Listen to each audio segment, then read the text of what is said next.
Loss, loss, loss. ఒకప్పుడు 10,00,00,000 లాసొచ్చిందంటే వామ్మో! ఇంత లాసా? Very big disaster. ప్రొడ్యూసర్ పరిస్థితి పావం అనే రేంజ్‌లో మాట్లాడుకునేవారు. కానీ టాలీవుడ్ లెవెల్ పెరిగింది, స్కేల్ పెరిగింది, బడ్జెట్ పెరిగింది. దీనివల్ల లాస్ వస్తే ఆ నంబర్ కూడా చాలా గట్టిగా పెరిగింది.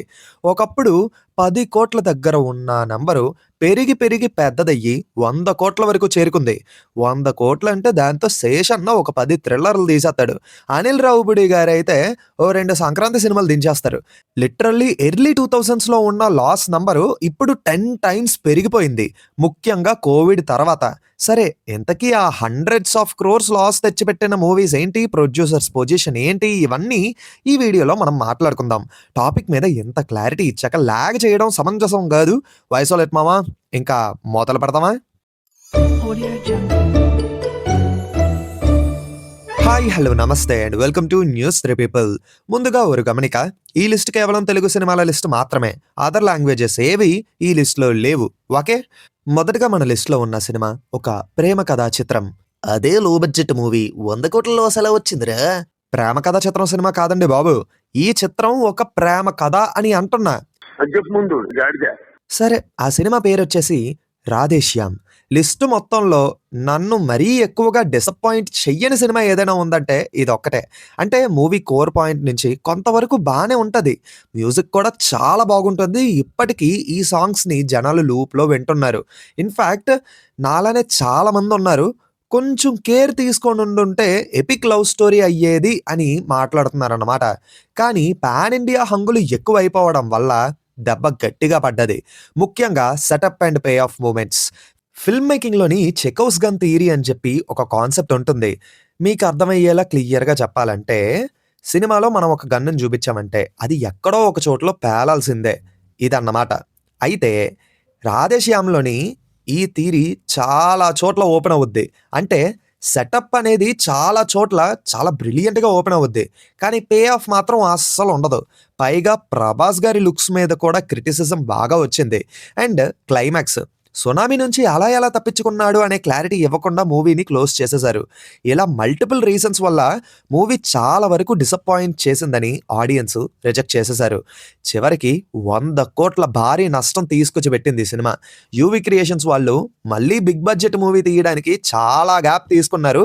లాస్ట్‌కి 'విశ్వంబర' మూవీతో మళ్ళీ ఒక బిగ్ బడ్జెట్ మూవీ మీద ఫోకస్ చేశారు. ఆ సినిమా రిలీజ్ కూడా బాగా డిలే అవుతుందనుకోండి. ఇప్పుడు అది వేరే విషయం. ఒక్కటైతే ఒప్పుకోవాలి. పాన్ ఇండియా అనే భారీ హంగులు లేకుండా సింపుల్‌గా, నీట్‌గా ప్లాన్ చేసుండుంటే తప్పకుండా ఈ సినిమా సక్సెస్ అయ్యుండేది. మీరేమంటారో కామెంట్స్‌లో చెప్పండి. అయితే ఈ మూవీ స్టోరీని రీరైట్ చేసి కొంచెం వర్క్ చేసి ఒక వీడియో చేశామన్నమాట. లింక్ అయితే డిస్క్రిప్షన్‌లో ఉంటుంది. తప్పకుండా చూడండి. లిస్ట్‌లో మన నెక్స్ట్ మూవీ వచ్చేసి 'గేమ్ చేంజర్'. 'ఆర్ఆర్ఆర్' లాంటి ఇండస్ట్రీ హిట్ తర్వాత రామ్ చరణ్ గారి నుంచి వస్తున్న ఒక solo movie. Too many delays and shooting కూడా లాంగ్ టైమ్ తీసుకోవడం వల్ల ఒకవైపు ఎందుకింత లేట్ అవుతుందని నెగటివిటీతో పాటు హైప్ కూడా బానే మెయింటైన్ చేసుకుంటూనే వచ్చింది. లాస్ట్‌కి 2024 సంక్రాంతికి రిలీజ్ అవుతుందని అనౌన్స్‌మెంట్ ఇచ్చారు. బట్ ఫ్యాన్స్‌లో భయం అలానే ఉండిపోయింది. ఎందుకంటే శంకర్ గారు ఫామ్‌లో లేరు. దానికి తోడు ఈ సినిమా కంటే ముందు రిలీజ్ అయిన 'ఇండియన్ 2' గట్టిగా దెబ్బేసింది.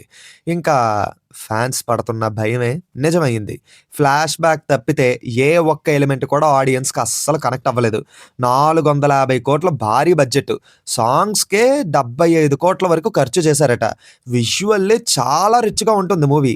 కానీ ఈ సబ్జెక్ట్‌కి ఎందుకంత బడ్జెట్ అవసరమా అనే క్వెషన్ వచ్చేలా చేసింది.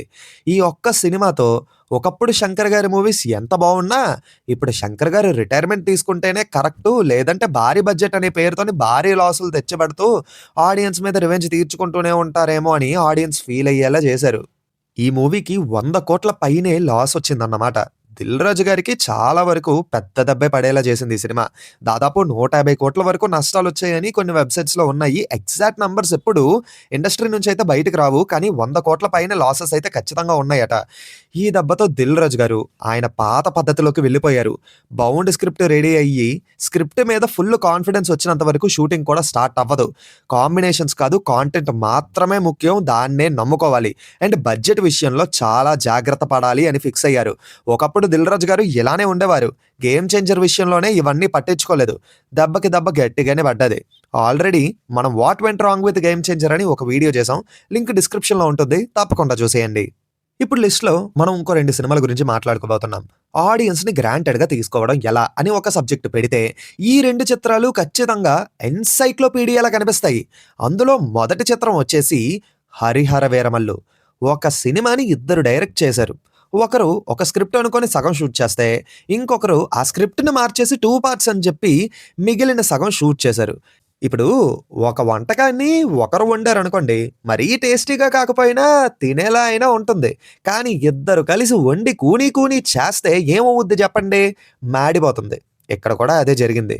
అసలు 'పవన్ కళ్యాణ్' గారి బిజీ స్కెడ్యూల్స్ చూసి, ఆయన పొలిటికల్‌గా ఎంత బిజీగా ఉన్నారో గమనించి కూడా పీరియాడిక్ మూవీ తీయడమే తప్పు. అలాంటిది ఏమనుకోని స్టార్ట్ చేశారో కానీ, ఆయన పొలిటికల్‌గా బిజీగా ఉండడం వల్ల ఈ మూవీ డిలే అవుతూ వచ్చింది. బాగా డిలే అవుతూ రావడం వల్ల 'క్రిష్' గారేమో బయటికెళ్ళిపోయారు.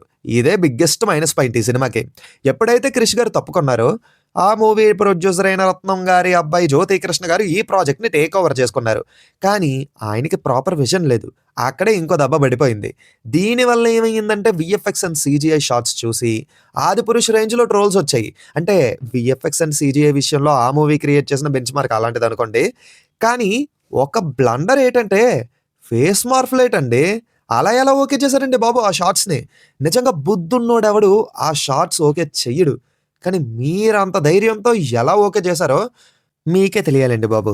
ఇంకా ఈ మూవీ క్లైమాక్సే ఒక పెద్ద మిస్టరీ. రిలీజ్ అయిన ఫస్ట్ 3 డేసు ఒక క్లైమాక్స్. ఆ 3 డేస్ తర్వాత ఇంకొక క్లైమాక్స్. ఓటీటీలోకొచ్చాక ఇంకో క్లైమాక్స్. ఇన్ని మార్పులు. ఎక్కడా అర్థమైపోతుంది మీ విజన్ ఎంత బావుందో అని. మళ్ళీ 2 పార్ట్స్ అని చెప్పి ఎందుకు ఎక్స్‌టెండ్ చేశారో ఇంకా అర్థం కాలేదు. ఇలా ఇన్ని హోల్స్ వల్ల లాస్ట్‌కి 100 సీఆర్ వరకు హోలు గట్టిగా పడ్డది. చాలా గ్యాప్ తీసుకున్న తర్వాత ఏఎం రత్నం గారు భారీ చిత్రం తీశారు. లాస్ట్‌కి తీసి తప్పు చేశా అనేలా చేతులు కాల్చుకున్నారు.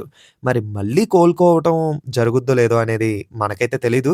ఈ మూవీ మీద కూడా 'వాట్ వెంట్ రాంగ్' సీరీస్‌లోని ఒక వీడియో చేశామన్నమాట. క్లియర్‌గా ఎక్స్‌ప్లెయిన్ చేశాము. లింక్ డిస్క్రిప్షన్‌లో పెట్టేస్తాను చూసేయండి. ఇంకా తరువాత చిత్రం 'హరిహర వీరమల్లు'కి డబల్. 'ఆదిపురుష్' కంటే ఎక్కువ ట్రోల్స్ ఫేస్ చేసిన సినిమా. అదే 'ది రాజా సాబ్'. బుద్ధిగా రీజనల్ మూవీగా ప్లాన్ చేసుకున్నారు. అలానే రీజనల్ మూవీగా తీయాలి. ప్రభాస్ గారి పాన్ ఇండియా క్రేజ్‌ని వాడేసుకుందాం, క్యాష్ చేసేసుకుందాం అని చెప్పి 400 కోట్ల budget, horror fantasy, 'Harry Potter' range visuals అని చెప్పి ఏదేదో గోల చేశారు. లాస్ట్‌కి సినిమా గోవిందా గోవిందా.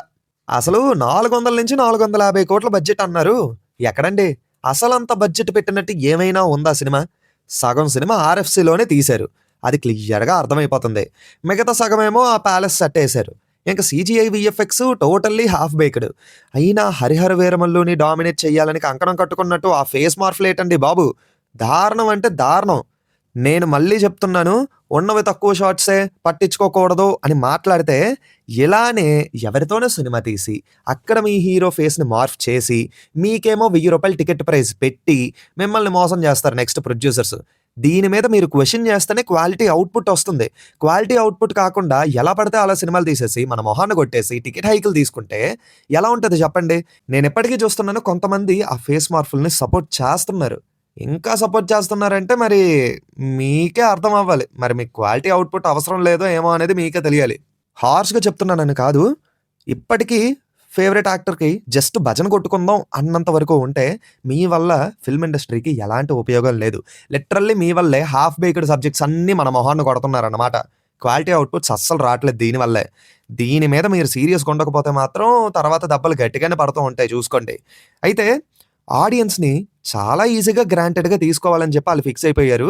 మేబీ అందుకేనేమో అవుట్‌పుట్ చూసినప్పుడు కూడా వాళ్ళకి అస్సలు డౌట్ రాలేదు. ట్రోల్స్ వస్తాయిరా బాబు అని చెప్పి. అద్భుతమైన కాన్సెప్ట్‌ని, కథని అధఃపాతాళానికి తొక్కేశారన్నమాట. ఇంకా ప్రమోషనల్ కాంటెంట్‌లో ఉన్న అప్‌సైడ్ డౌన్ ఫైటు మూవీలో ఉండదు. ఏమైనా అంటే రెండరు, గ్లిచ్చు అని చెప్పి కవరింగు. మళ్ళీ ₹1000 టికెట్ హైక్స్ కావాలి మోసం చేయడానికి. చిన్న పిల్లాడు కూడా స్కూల్‌లో హోంవర్క్ చేయలేదు ఎందుకురా అంటే కొంచెం బిలీవబుల్ ఆన్సర్స్ చెప్తాడు సార్. మరీ ఇంత కవరింగ్ అంటే అసలు నమ్మేలా ఉందా చెప్పండి? టాలీవుడ్‌లోనే బిగ్గెస్ట్ మోసం ఏది అంటే తప్పకుండా 'ది రాజా సాబ్' అని అంటారు. నియర్లీ 200 కోట్ల పైనే లాసెస్ వచ్చాయని చెప్పి టాకు కొన్ని వెబ్‌సైట్స్‌లోని అలాగే ఉంది. మరి పీపుల్ మీడియా ఫ్యాక్టరీ పొజిషన్ ఏంటి అంటే, ఏం లేదు మామ, ఈ సంవత్సరం కూడా ఇంకో 10 సినిమాలు రిలీజ్ అయిపోతాయి. రిజల్ట్‌తో సంబంధం లేదు. సినిమాలు మాత్రం దడ దడ దడ పడుతూనే ఉంటాయన్నమాట. ఈ మూవీ మీద కూడా 'వాట్ వెంట్ రాంగ్' ఎపిసోడ్ చేశాము.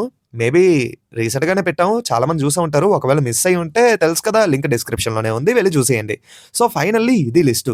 లిస్ట్‌లో 'ఆదిపురుష్ కిధర్ రే బచ్చా' అంటే అది టెక్నికల్లీ, లాజికల్లీ హిందీ సినిమానే అని అనాలి. ప్రభాస్ గారు తప్పితే ఏ టు జెడ్ మొత్తం బాలీవుడ్ బ్యాచే. బాలీవుడ్ మూవీలానే తీశారు, బాలీవుడ్ మూవీలానే ప్రమోట్ చేశారు. తెలుగులో ప్రమోషన్ చేయాలి కాబట్టి ఒక పెద్ద ఈవెంట్ పెట్టారు అంతే. సో, అందుకే లిస్ట్‌లో ఆ మూవీని పెట్టలేదు. సంజయ్. సో, ఫైనల్లీ ఇది లిస్టు. 100 కోట్ల లాస్ పైన తెచ్చిపెట్టి ప్రొడ్యూసర్‌లకి నిద్రలేని రాత్రులు గడిపేలా చేసిన సినిమాలైతే ఇవి. సో, ఈ మూవీస్‌లో మిమ్మల్ని బాగా డిసప్పాయింట్ చేసేసిన సినిమా ఏంటి అనేది కింద కామెంట్స్‌లో ఖచ్చితంగా చెప్పండి. అవును, వీడియోలు చూస్తారు గానీ లైకులు చేయరేటండి బాబు. కొంచెం లైక్ చేయండి. లైక్ చేయడమే కాకుండా కొత్త వాళ్ళు కాస్త ఛానెల్ విజిట్ చేయండి. ఛానెల్ విజిట్ చేసి కాంటెంట్ నచ్చితే సబ్స్క్రైబ్ చేసుకోండి. ఇంకొంతమందున్నారు సబ్స్క్రైబ్ చేయరు. కానీ వీడియోలు మాత్రం చూస్తారు. కొంచెం సబ్స్క్రైబ్ చేసుకోండమ్మా. సబ్స్క్రైబ్ చేసుకుంటే మీకు కూడా వెంటనే వీడియోలొచ్చాయని చెప్పి తెలుస్తాయి కదా! ఆల్సో మీ సర్కిల్‌లో ఫిల్మ్ లవర్స్ ఎవరైనా ఉన్నారంటే మన వీడియోలు, ఛానెల్ షేర్ చేయండి. వాళ్ళకి నచ్చితే వాళ్ళు కూడా సబ్స్క్రైబ్ చేసుకుంటారు. అది మ్యాటర్. మళ్ళీ కొత్త వీడియోతో మీ ముందుకొచ్చేస్తాము. Until then take care and bye by.